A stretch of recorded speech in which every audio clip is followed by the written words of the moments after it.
Estocada al corazón, capítulo 2 de Bárbara Cartland. Yo habría preferido que nosotros le hubiéramos proporcionado su trousseau a Natalia, le dijo Lady Margaret a su esposo. Caldwell sabe que vivimos en un lugar remoto, había contestado el vicario, y para ser sinceros, querida mía, nos habría sido muy difícil obtener el dinero necesario. El rostro de su esposa aún mostraba preocupación, y él añadió con una sonrisa: Natalia se ve preciosa con cualquier ropa que se ponga, pero me gustaría verla con un vestido costoso, como el que tú llevabas puesto la noche en que nos conocimos. Era un obsequio de mi madrina, pero cuando menos fui con ella cuando lo compró, exclamó Lady Margaret, y de pronto añadió: me estoy comportando como una tonta. El primo Ranulph se muestra muy bondadoso.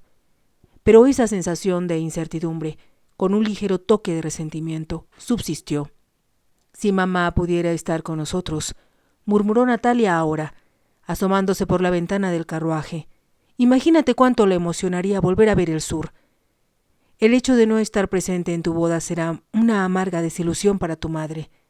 Pobre mamá, estaba llorando cuando salimos, exclamó Natalia con una suave nota de compasión en la voz. Sentí deseos de bajar del carruaje y de enviarle un mensaje a su señoría diciendo que, como todas las mujeres, quería casarme en mi propia parroquia. Lord Caldwell no hubiera podido adivinar que tu madre se rompería un tobillo justo una semana antes de nuestra salida hacia el sur. No, por supuesto que no, reconoció Natalia, y, como dijo mamá, ya era demasiado tarde para alterar los planes. Pero, de todos modos, sentí un profundo dolor al pensar en la gran desilusión que debía sentir su madre por haberse quedado en casa. No te preocupes, había dicho Lady Margaret con valentía. Cuidaré de la parroquia y así tu padre encontrará todo listo a su regreso. Lo echaré de menos tanto como a ti, pequeña. Natalia sabía que era verdad. Sus padres se amaban de forma entrañable y les resultaba muy duro separarse, aun por una noche. Se daba perfecta cuenta de que ambos sufrirían mucho durante lo que les parecería una larga separación, ya que el viaje a Herefordshire para asistir a la boda tomaría varios días, tanto de ida como de vuelta. Natalia siempre había pensado que su hogar, situado en un extremo del lago de Ullwater, era el lugar más hermoso del mundo. Todas las mañanas se asomaba por la ventana de su dormitorio y contemplaba las montañas que se elevaban en picos a cada lado del agua plateada. Le parecía que estaban llenas de un extraño encantamiento. Cuando supo que iba a casarse en el castillo de Lord Caldwell y no en la vicaría de su padre, había sentido una cierta desilusión. Pensaba en él con tanta frecuencia que de algún modo se había convertido en parte de las montañas y de la belleza del lago. Le resultaba difícil imaginarlo en otra parte.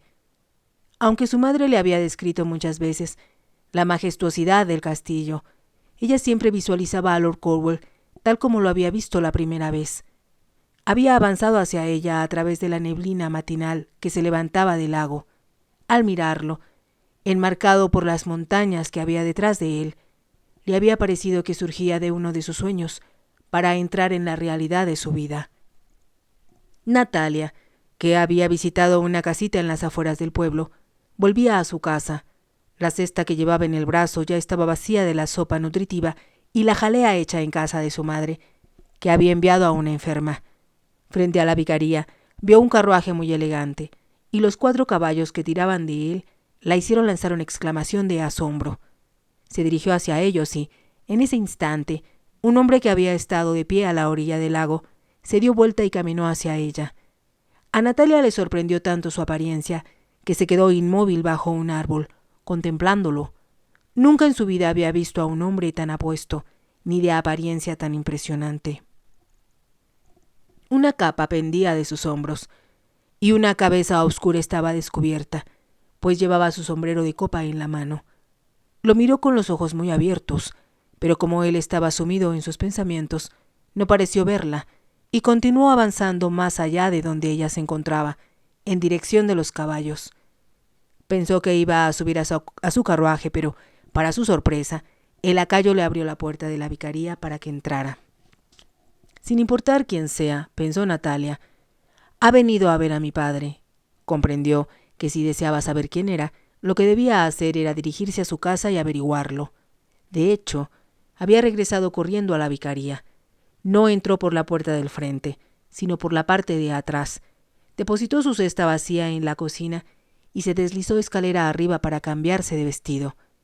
A los 15 años tenía pocos vestidos y no mucho para escoger, pero se puso uno de algodón azul, de falda muy amplia, con una banda de satén que usaba todos los domingos, y se arregló el cabello. Llena de ansiedad, se asomó por la ventana de su dormitorio para ver si los caballos seguían afuera. Sentía una intensa curiosidad, pero de pronto la asaltó una repentina timidez ante la idea de hablar con un hombre que le parecía tan impresionante, de importancia tan evidente y, al mismo tiempo, tan apuesto. Quizá, después de todo, no sea un ser real, se dijo, sino alguien que soñé. Sonrió al recordar con cuánta frecuencia su madre la había reñido por dejar que su imaginación se desbordara poblando el mundo con los héroes sobre los cuales había leído en los libros de su padre. A ella le había parecido siempre que los dioses y diosas del Olimpo residían en las montañas que veía en los confines del lago. Algunas veces, cuando caminaba a través de los bosques que lo rodeaban, le parecía ver a Apolo persiguiendo a Dafne y a Perséfone, que volvía del bajo mundo para dar comienzo a la primavera. No está bien que llenes la cabeza de esta niña con todos esos personajes mitológicos, le había dicho Lady Margaret a su esposo en una ocasión. Ella tiene que ocuparse del reumatismo de la señora Warner y del sarampión de Johnny Lowell. No creo que le sirva de nada imaginarse que es Mercurio, el mensajero de los dioses, en lugar de la simple Natalia Greystock. Su padre había reído y continuó relatándole a Natalia las leyendas que ella y él tanto amaban. Por eso, cuando Natalia conoció a Lord Cornwall, su rostro apuesto hizo vibrar una cuerda profunda en su memoria y comprendió quién era. No se trataba de uno de los dioses del Olimpo, ni de uno de los grandes conquistadores de la historia, pero con la misma seguridad que si una voz se lo hubiera dicho desde lo alto, supo que era alguien muy especial y muy importante para ella. Era, en realidad, su caballero andante. Desde luego, había sido el reverendo Adolphus quien sembrara la idea en la cabeza de Natalia.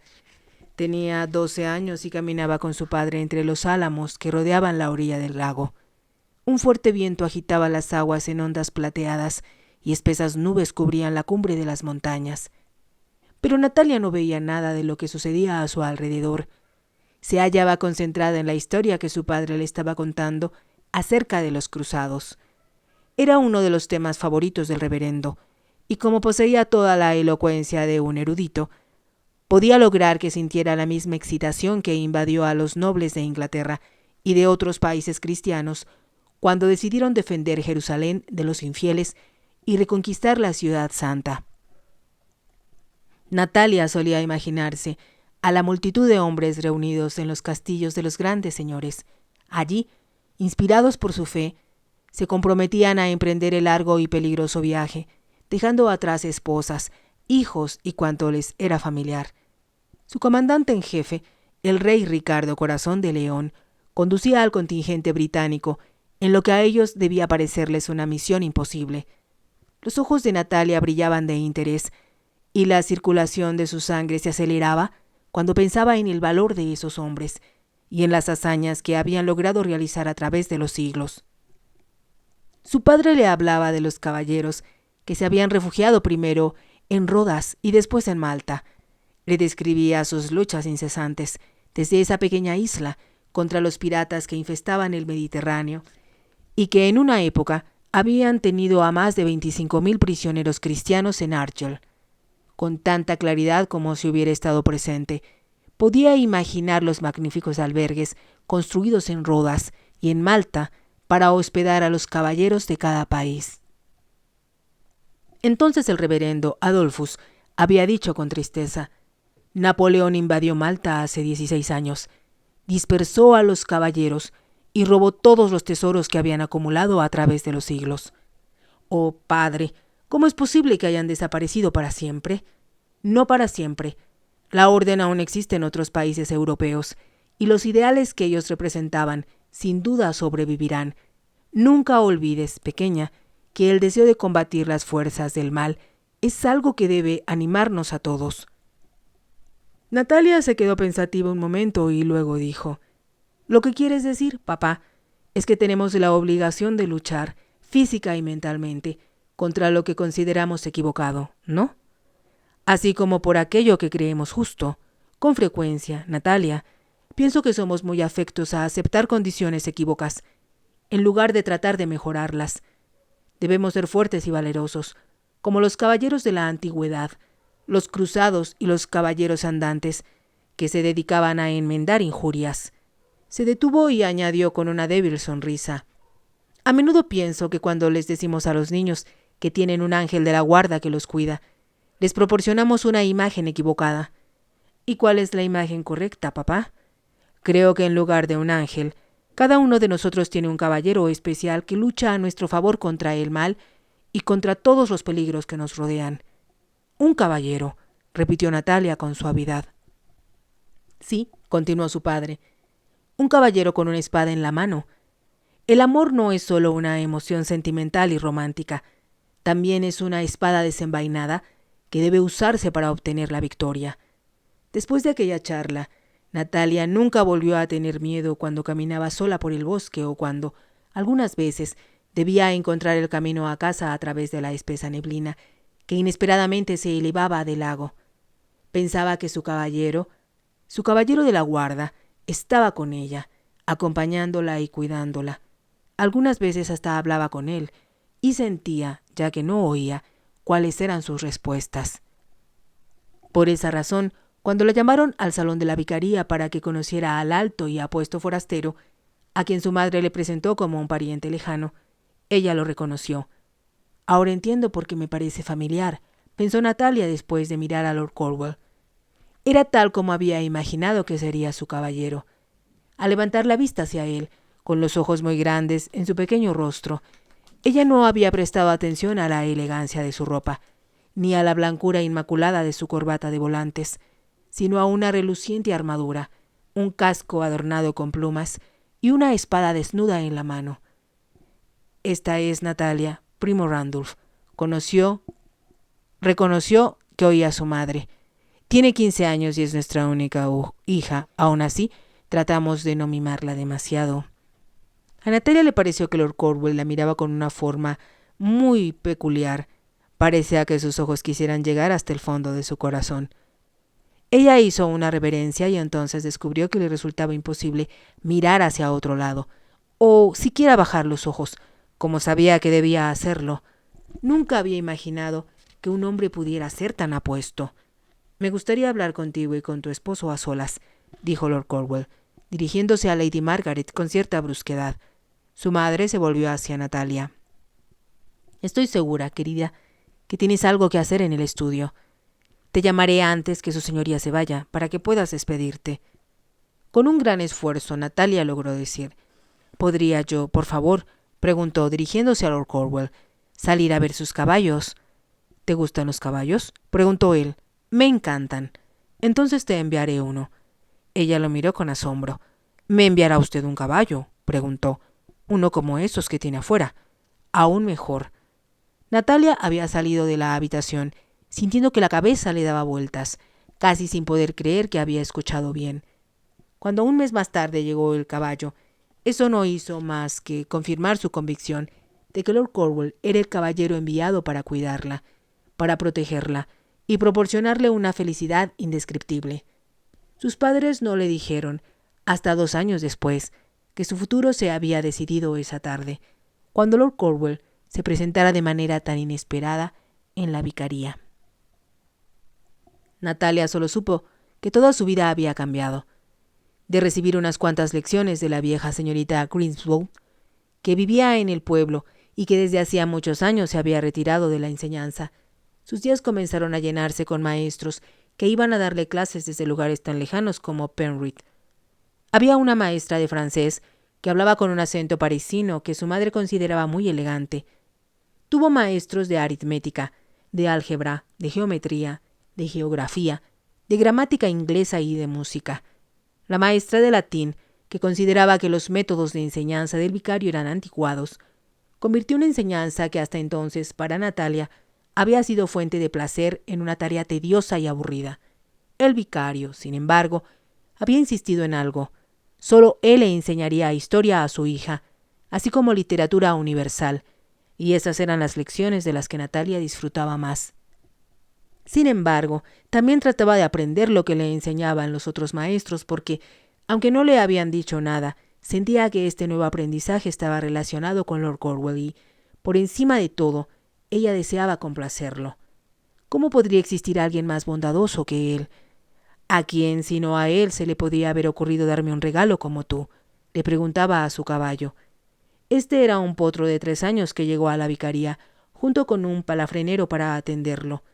Como era natural, Natalia lo llamó Cruzado, y algunas veces se imaginaba que ella misma se estaba lanzando a una cruzada especial.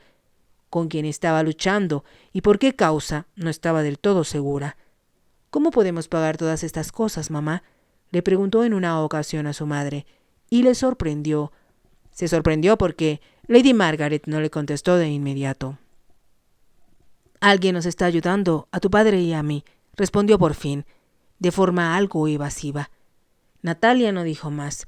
Se sintió segura, sin necesidad de que nadie se lo dijera, de quién era ese alguien y, cuando por fin su madre le dijo la verdad, resultó ser lo que siempre había sospechado. Solo una persona era capaz de pensar en su bienestar o de preocuparse por su educación. «Debo estudiar mucho para que él se sienta orgulloso de mí», se había dicho. Cuando por fin cumplió 17 años y su madre le dijo que todos esos preparativos se habían llevado a cabo porque Lord Cornwall quería casarse con ella cuando tuviera la edad apropiada, Natalia comprendió que la razón de que se hubiera esforzado tanto era que lo amaba.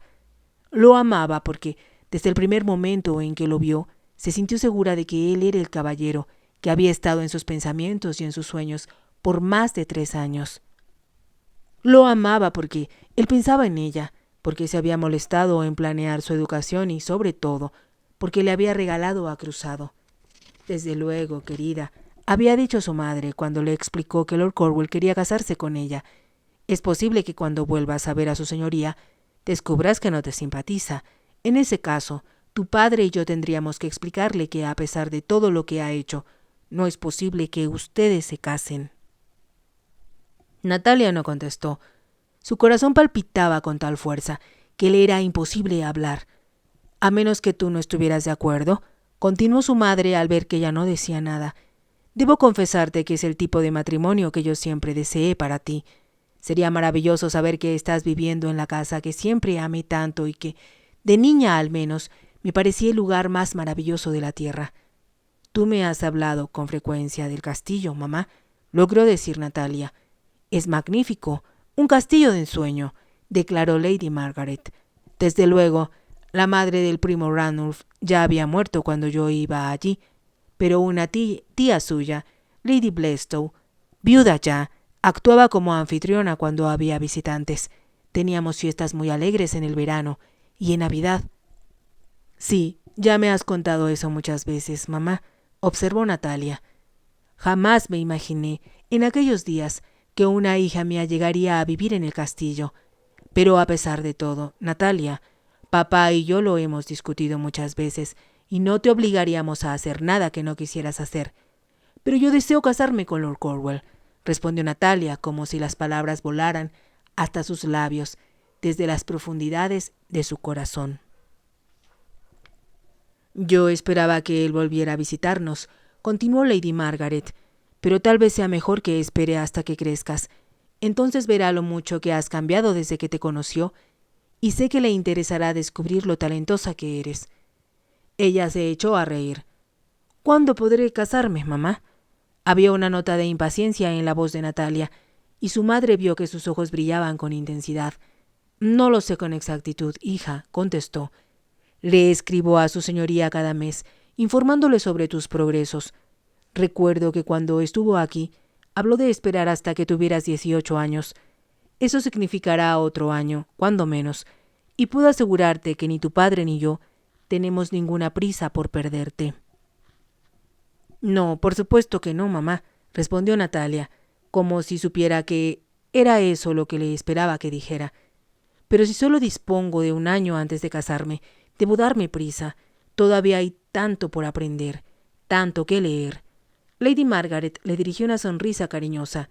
No creo, Natalia, que Lord Cornwall vaya a casarse contigo, solo por tus cualidades intelectuales, aunque también es cierto que tu padre siempre ha dicho que a las mujeres se les debe educar con igual cuidado que a los hombres.